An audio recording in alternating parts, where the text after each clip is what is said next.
Hey! You! Play Celeste! Welcome to the Siron Show! Hello, my beloved psychopaths, and welcome to Simpin' for Pop! The show where we simp for pop! Welcome to Play, the show that tells you what to play. I'm sorry, it's just that it was Pop who recommended this game to me, and now, since it's become one of my favorite non-Metroidvania games on PC, I can't stop simping for Pop!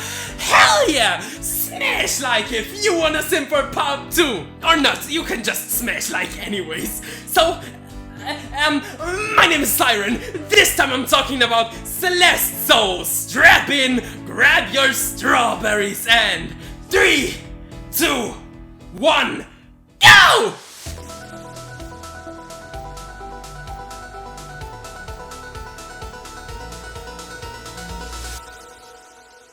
Alright, so Celeste.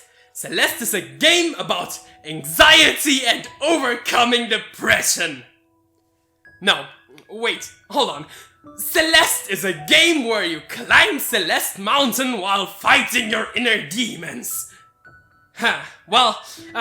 Celeste is a platformer with a very nice character-driven story about climbing a mysterious mountain while learning to come to terms with yourself. Well, let's back off a bit. I'll get to the story later. Our little playable character here is Madeline, who is on a journey to the top of this mysterious mountain. In typical jump and run fashion, she can jump and run. Wow, jump and run. But also she can climb, she's climbing a mountain after all, wall jump and dash. This is what makes Celeste special. Well, not really, all of the game is what makes Celeste special, but the dash feels so goddamn good! Her walking speed is pretty slow and her jump not that high, but that gives you a ton of control over her and makes the precision platforming very fair. Still difficult, but very, very fair. On the contrary of that, she has her dash, which lets her rocket into any direction at blinding speeds. But she can only dash once before touching the ground, or a crystal, or a bubble, or an enemy. Basically, she can't dash more than once while in the air or just climbing, but there's a lot of things that get her dash back. With this easy to learn gameplay, but hard to master, I'll get to that, you will go from room to room, from challenge to challenge until you beat a level and move on to the next. The rooms are all very fun, but can also be really difficult. This game is hard! But as every room acts as a checkpoint, as hard as they might get, you never get set back far and can jump right back into the challenge.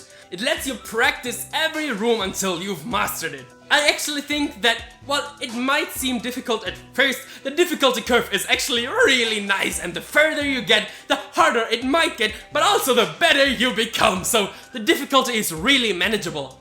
The B-sides though. In every level you can find a cassette tape which unlocks a B-side to every level, which is basically a much, much harder version of the level.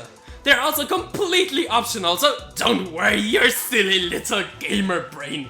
The game is full of optional collectibles, some of which even unlock additional content.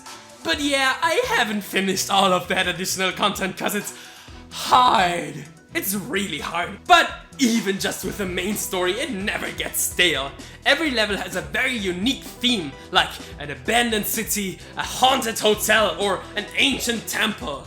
Along with that, every level is built around one or two main mechanics which make the levels not only visually different, but also very unique in the challenges they present. Level 2, for example, uses these shiny thingies you can dash through, which basically only get used in that area of the game. Level 4, on the other hand, has you fighting against brutal winds while hopping from bubble to bubble. Seriously, the level design is so unbelievably good. If you like this kind of game, then you owe it to yourself to play this one. It's legitimately one of the best, if not the best of its kind. But alright, I've put it off long enough. Let me tell you a bit about the story of this game. Cause despite what it looks like, it has a really sweet and meaningful story, which is not too common in these kinds of platforming games. I fully expected to play through the game without caring for any story content at all, but by the end, I was so invested in Madeline and her struggles with anxiety that I was sad when the story had to wait for the platforming. Although, the story is really nicely interwoven within the levels, so that was hardly a problem. Anyways, so Madeline, fed up with the way her life has been going, decides to go climb this mystical mountain on a journey of self-discovery and change. She meets a crazy old lady living alone at the base of this mountain who warns her about the dangers the climb presents. But Madeline is determined to reach the top, so she makes her way to the abandoned city. And can we just say, that's a creepy start of the climb.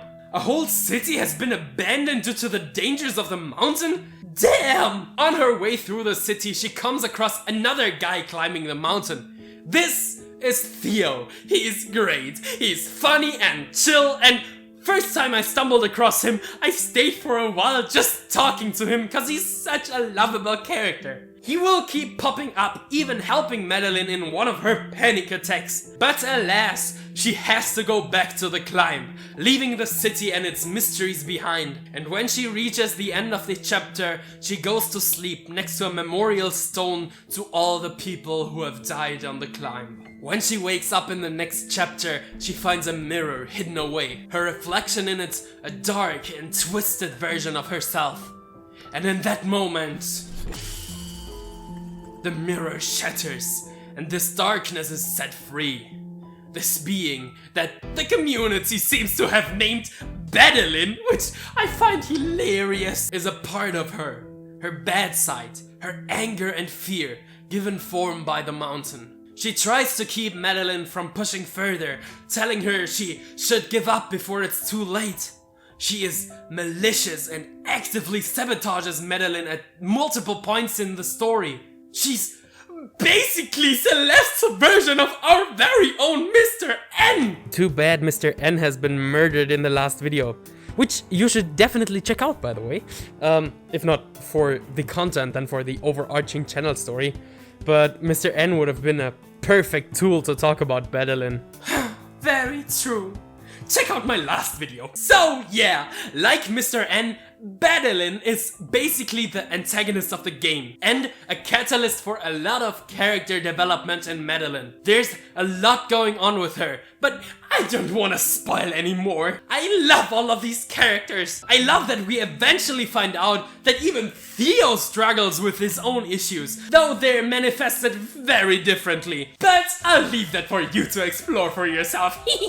Anyways, before I finish off with this video, I want to touch on one more thing. I love this genre of games. Tough as nails platformers are some of my favorite games. I love stuff like Super Meat Boy or BBBBBB or The End Is Nigh, but Celeste has quickly become my favorite out of all of these. That is due to one thing: the dash and its momentum.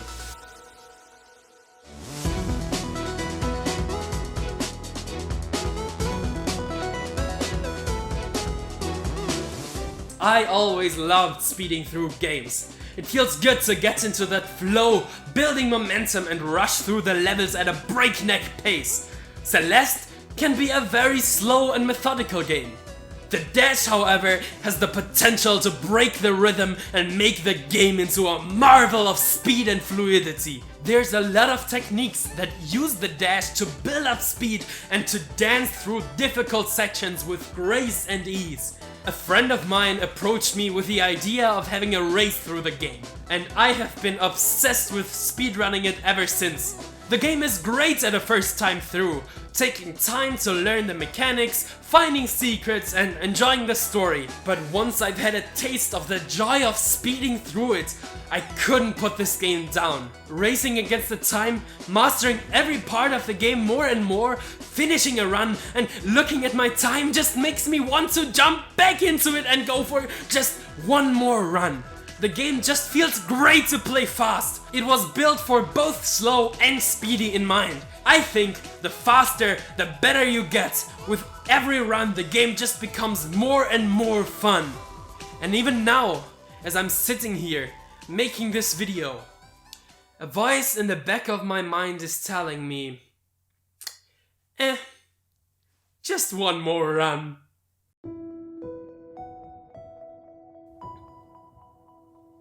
So what are you waiting for? Go and play Celeste! Or like this video and share it with a friend who definitely needs to play Celeste. What's your best time in the game? Let me know in the comments below. And with that being said, I need to go play one more run of the game. So I hope you have a fantastic day.